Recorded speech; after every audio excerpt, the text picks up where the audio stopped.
we are gathered here to do something great and something powerful. Tonight, something will be done in the atmosphere. Someone is leaving here and there's about to be major changes in your life. Your life will never be the same.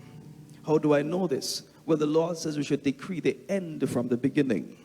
So therefore, something supernatural, something great will be done.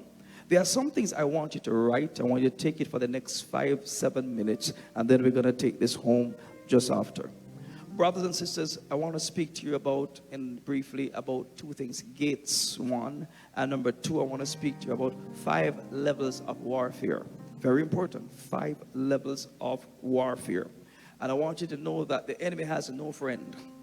Just in case you believe that you and the enemy are good friends, and he will touch your neighbor, he will touch your brothers and your sisters, but he will never touch you, then hear me.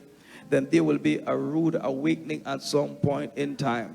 It's for us to understand in this house that we all have the same enemy. That is only a matter of time before you realize that he is your enemy too. That's why believers, when we see persons going through, we should not speak against them, but we should stand with them. We should support them. We should comfort them. Because we all have a day. There's a day when it will turn in our direction. There's a day when things will turn on us. Brothers and sisters, there are good days and there are also bad days. There are high days and there are low days. So rejoice with those who are rejoicing, and then mourn with those who are mourning. Now, as we go, believers, it's very important for us to understand here that there are gates all over the atmosphere. Our eyes are not able to see them, but they are there.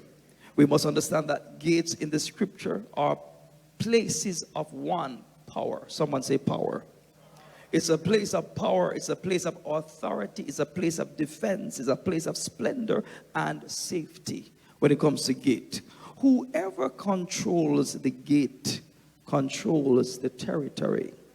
It's very important, ladies and gentlemen, for us to understand by controlling the gate, you control the territory. And I'm going to give you a very important scripture that I want you to write.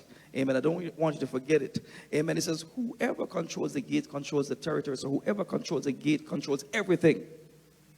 In the book of Deuteronomy and Judges chapter 6, we understand clearly the children of Israel could not go out and they could not come in.